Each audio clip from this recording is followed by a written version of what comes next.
alladzina yuqimunas shalah mukmin anu sampurna teh nyaeta jelema anu selalu ngadirikeun salat yatuna biha bihuquqiha ngalaksanakeun salat kalawan hak-hakna salat.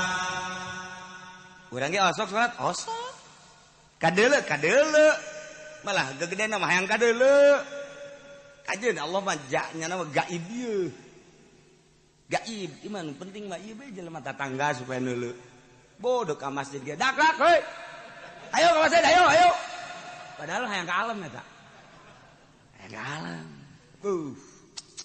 tapi kan jelas bae salat kos kitu mah tah salat ambrang teh lain salat ambrang salat teh nomor kahiji salat syariat nomor kedua salat thariqah nomor katilu salat hakikat. Salat syariat mah anu dijelaskeun ku Gusti Allah anu tanha 'anil fasya'i wal munkar.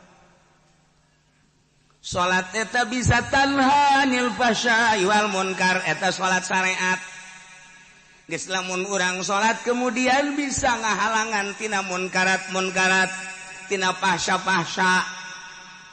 Nah ieu salat kakarak salat syariat ku lantaran salat geus teu daek maling, lantaran salat teu daek korupsi, lantaran salat teu daek ngabohong, lantaran salat teu daek maksiat. Ta eta salat eta mah salat kakarak salat syariat nu kos kitu mah ngaranna. Lamun salat bisa tanha anil fahsya'i wal munkar sakumaha anu dijelaskeun dina Al-Qur'an eta salat syariat. Kos kitu ge eueuh jelemana. Nah, ieu mah ambrang salat ieu mah ambrang. Tuh. Masya Allah. Etalah salat syariat. Encan asup ka di ayat ieu. Sebab ieu mah tadi ge innamal mu'minuna al kamilunal iman. Mukmin nu sampurna imanna bagian zahir nyaeta anu ngalaksanakeun salat. Salatna lain salat syariat, salat syariatna eta mah salat lumrah tanha anil fahsya'i wal munkar. Salat aya deui salat teh salat thariqah.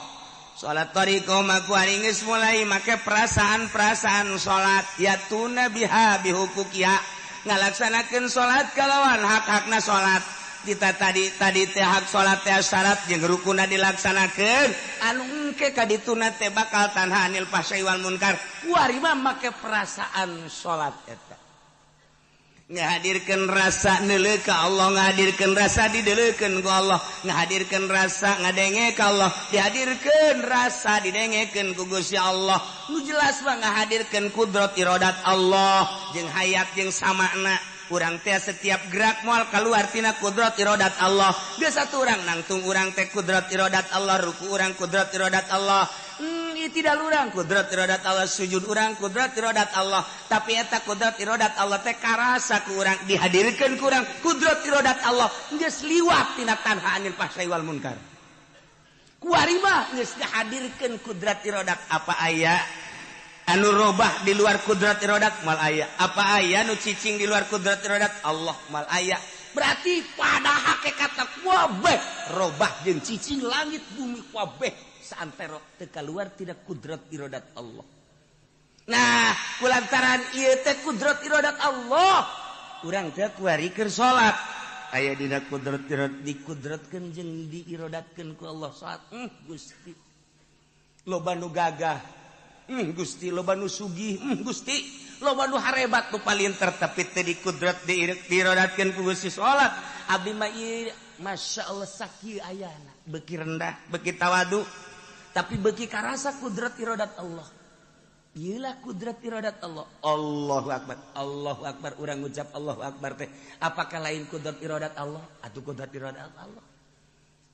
Begitu orang Allahu akbar kabiro, apakah lain kudrat iradat Allah atau kudrat iradat Allahu akbar kabiro alhamdulillah kasih. Tah terus begitu orang ruku Allahu akbar apakah lain kudrat iradat Allah atuh kudrat iradat Allah urang itidal Allah sami Allahu liman hamidah apakah lain kudrat iradat Allah atuh kudrat iradat lamun kudrat iradat Allah teh atuh berarti Allah jamual aya nu kaluar sifat tina zat atuh lamun sifat kaluar tina zat mah atuh bisa acak-acakan kudrat iradat Allah sifat Allah berarti urang karasa kudrat iradat Allah atuh karasa Allah na mulai lain salat biasa eta ge encan kaasup ka dieu encan kaasup innamal mu'minuna alladzina idza dzukirallahu wajilat mantap ayat lain lalagaan Sidi Hasan nyaritakeun kula lamun ditanya kumaha iman sakadar iman mah aya dua cak cenah iman aya dua al iman imanani lamun iman sakadar amantu billah wa malaikatihi wa kutubihi wa rusulihi wal yaumil akhir wa bil qadari khairi wa syarri minallahi taala biasa tapi lamun iman nu kadua dina ayat innamal mu'minuna alladzina idza dzukirallahu wajilat qulubuhum ulah ge ieu wallahu a'lam nah, ieu lamun kurang teu dibahaskan pajar biasa bae orenganan lain lalaga encan datang tah salat nu model kos kitu ge can datang atuh komo salat salat nu kumaha tuh salat anu enggeus eueuh iradat urang teh geus eueuh iradat jadi berarti eueuh iradat mah kos langlayangan langlayangan kan teu boga iradat dikenyedkeun teh kunu mentangna kenyedkeun set ngaler set ngidul set naik set turun set urang seakan-akan langlayangan Allahu akbar teh lain urang tadi makan karasa kudrat iradat Allah kudrat iradat Allah teh kapan meureun sifat Allah sifat Allah teh meureun Allah aya di urang Allah teh lah geus mulai ngakal tah ieu geus hese bahasa keulana kan kuari mah geus aya tadi makan ngahadirkeun perjalanan korekat kuari geus aya geus eueuh nanaon ja nu aya ngan Allah da Allahu akbar geus salat lagi nya mah geus teu aya waktuna lantaran eta geus datang ka dinya mah bakal natea zaman hiji bae beurang peuting tempat hiji bae wahdaniyah fil zaman wahdaniyah fil makan ja eta mah perputaran matahari atuh aya beurang jeung peuting ge aya beurang aya peuting tah panon poe dari ka panon poe di luhur beurang dari ka panon poe di hadap peuting ja zaman nama ieu keneh ieu keneh ya nu ku urang kuari keur dicicingan teh beurang atuh panon poe na bae di luhur urang cicing we di dieu panon poe ka handap atuh urang di dieu bae sok geura diuk bae urang di dieu datang ka isukan datang ka isukna deui nu berputer mangan panon poe doang atuh deuk naon ka babawa ku panon poe urang deuk naon ka babawa ku panon poe heuy ngampi kunaon magrib ka bawa ku panon poe kan berarti ka bawa ku panon poe eta mah kos kitu mah eta mah jang budak orok orok eta mah kos kitu mah ibadah masih kene aya kos kituan orok lantaran eta mah ka babawa ku panon poe kalau babawa ku waktu nu bantak wali mah eueuh waktuna salat teh disebut salat daim terus-terusan nya salat nya nama salat teh terus-terusan eta cenah waktu makruh ulah nyaritakeun waktu makruh nya nama geus eueuh pikiran ke mukrah makruh terus bae